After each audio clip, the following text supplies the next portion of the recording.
I'm Sherry Soria, and I am here today with Eric Schramm, who is the owner of Mendocino Mushrooms. And Mendocino Mushrooms is where we at Living Light get a lot of our mushrooms, especially the really wonderful gourmet mushrooms. And so today he's going to take us on a mushroom hunt.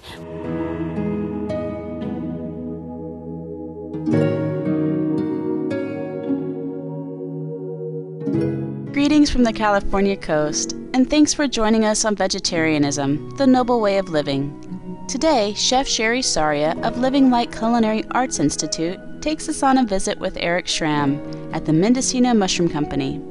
Eric, who is the owner of this world-famous wild mushroom company and the author of the Mushroom Book, will show us the ins and outs and secrets of wild mushroom and huckleberry harvesting. I own Mendocino Mushrooms, which is North America's oldest wild mushroom company. For 30 years I've been harvesting from the forest, and 25 years ago I put on my card, forest use without abuse, because this is something, we're taking something from the forest without harming anything. We go out and we harvest a mushroom. It's like picking an apple from an apple tree. The mycelium is left alone in the ground, and so it'll come back year after year. Some myceliums in Europe they pick for 400 years. Wow, that's amazing. So it's been a lifetime achievement to dig and find these mushrooms that are back in the forest where no one ever goes sometimes. And you've discovered some mushrooms that are great for culinary purposes that nobody ever was using before, like the candy caps, for example. And a lot of our local chefs use them for things like creme brulee and desserts, and they're so good.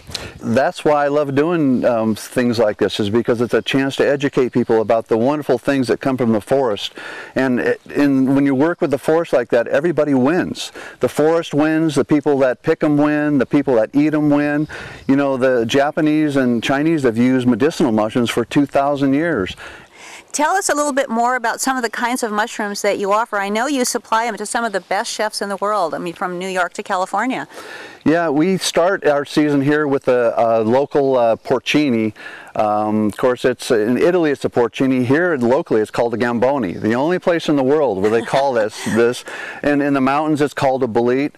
And this is probably the king of all the mushrooms. It's called the king boletus. The chefs love them. We go from there to the chanterelle mushroom. Then we go to matsutake, which we ship to Japan, hedgehog, yellowfoot. I ship about 20 different species of mushrooms, about 60,000 pounds a year. Generally, there's tonnage of about 7 different species, the ones I mentioned.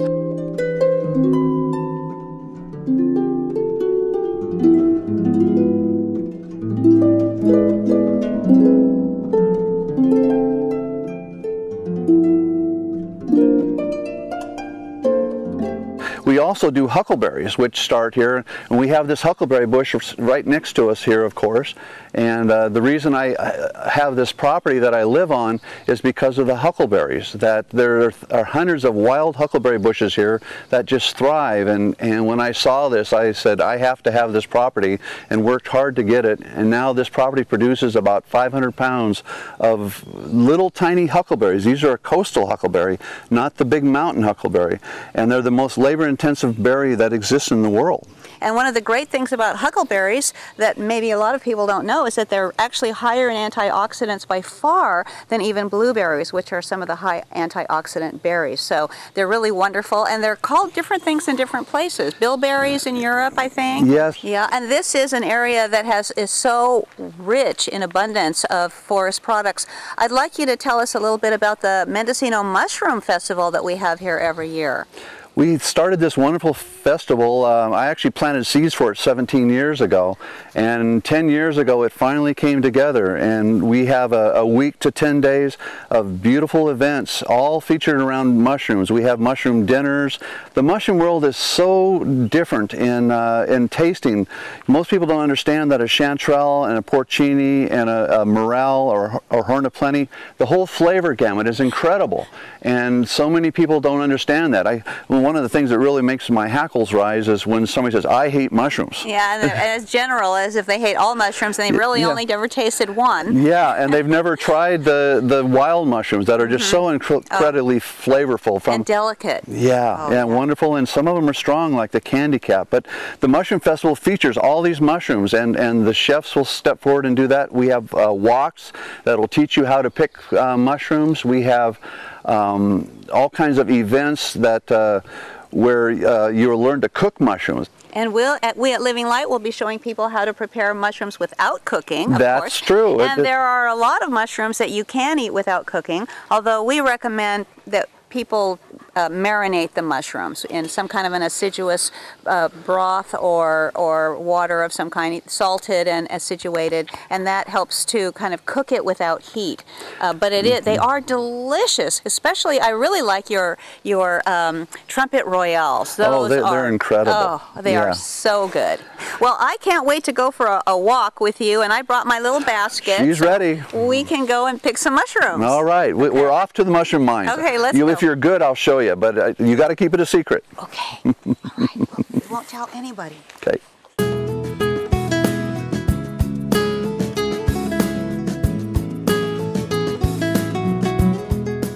When we return in just a moment, we'll go deeper into the woods to learn more about how mushrooms grow and how to best locate them. You are watching Vegetarianism, the Noble Way of Living on Supreme Master Television.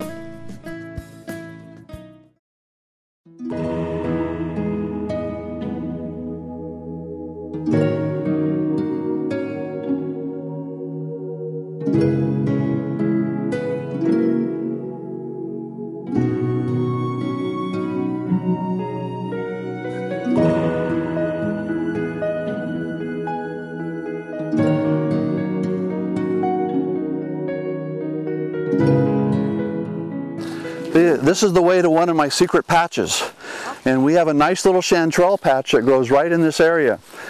And we've had enough fog that they're growing right now. Now these are the chanterelle mushrooms. Oh, look, how exciting. These are the beautiful little guys. You know, I think when you cook them, they have a taste like apricot with a bite. That nice little essence to them. But this is one, and you tell the chanterelle family because it has veins underneath rather than gills. The agaricus mushroom that you get at most stores has the gills. Yeah, so, that is a really different look. It has like a fold right in here normally. With and the smell is, again, like apricots. You go. They are wonderful. Now these are pretty expensive mushrooms when you buy them in the market, aren't they? Yes, these can run anywhere from $10 to $30 a pound. And what I like is to get the price down lower so more people can try them. Of course. But because we're tied to nature, we only get what nature gives us. And so it's hard to know what rain's coming and where they're going to be coming at. The bloom basically starts up in Canada and moves its way down south, and we're the southern tip of this bloom. So that gives us a unique little perspective. David Aurora, who wrote Mushrooms Demystified, the great mushroom book, says that California has the largest chanterelles and the largest porcini, that if we're good, we'll be able to find some porcini today too. Oh, good. Yeah, so... Well, tell me, what's the best conditions for, like, what should we be thinking about weather-wise if we want to go out looking for mushrooms? Well, whether you like it or not, you have to be in rain gear and go out, because the more rain, the better. The mushrooms growing is controlled by the amount of moisture penetrating the earth and ground temperatures. So, like these chanterelles now, when we go looking for mushrooms, we don't look for mushrooms, we look for trees. Because each mushroom that we pick has a symbiotic relationship with a tree. So these chanterelles right now are growing with these bull pine trees. I don't know if you can see them in the background here. Oh yeah. And they also grow with the Doug fir tree. And so this is the kind of habitat that they'll grow in. You know, I've been doing it so long now that I can tell people just to go to a certain spot and look on the other side of a log, and they'll go there and there'll be a nice porcini growing there. And they're amazed, say, how can you do that? Well, when you spend 30 years in the forest being in touch with these wonderful entities, then you learn that if there's one here, then there's one over there. And they're all tied together in a natural thing. It's part of the wonderful circle of life.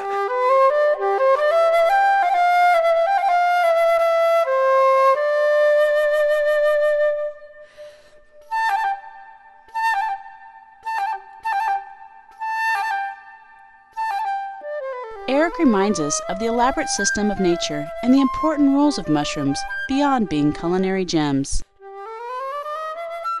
Most people don't realize that mushroom mycelium, which is the plant that makes the mushrooms, is the #1 degenerator of organic matter.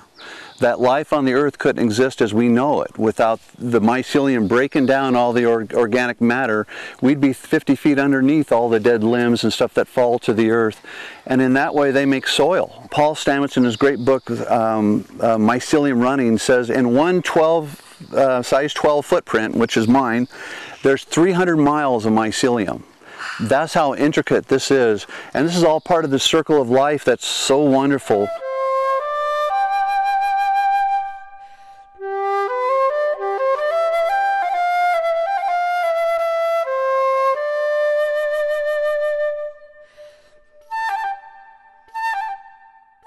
According to internationally renowned mycologist Paul Stamets, fungi, which contains the vegetative portion called mycelium, were the first organisms to come to land 1.3 billion years ago. They were a gateway species and helped to create soil. One of the wonderful stories I like to tell when I talk is about the truffle mushroom. Now the truffle mushroom spends its entire life underground, and it never comes up like these mushrooms to spread their spores. So nature in its wisdom has given it this powerful smell that humans love, so that the smell comes up and that the animals then will dig down and eat it. And then again, nature has given the truffle armored spores. So these armored spores pass through the animal and are spread when they run around the woods, and that's how intricate nature is. I call this the circle of life. Exactly what I was thinking, the circle of life, absolutely. And that's what I love about it, to be part of the circle. And in this day and age, so many of us have got away from that. And it's such a wonderful part that now as nature and global warming has been coming back, it's trying to wake us up and show us that we are part of the circle of life.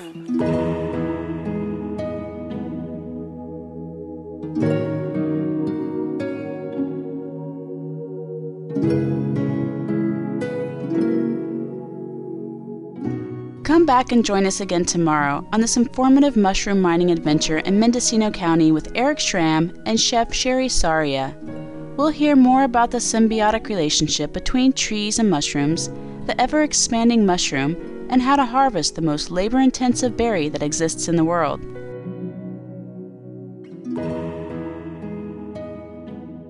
And now, charming viewers, please stay with us for Between Master and Disciples, coming up next on Supreme Master Television. Until next time, may your days be bright and your gentle heart be light. Visit rawfoodchef.com to learn more about Sherry Soria and the Living Light Culinary Arts Institute. For more details, please visit www.suprememastertv.com/VEG.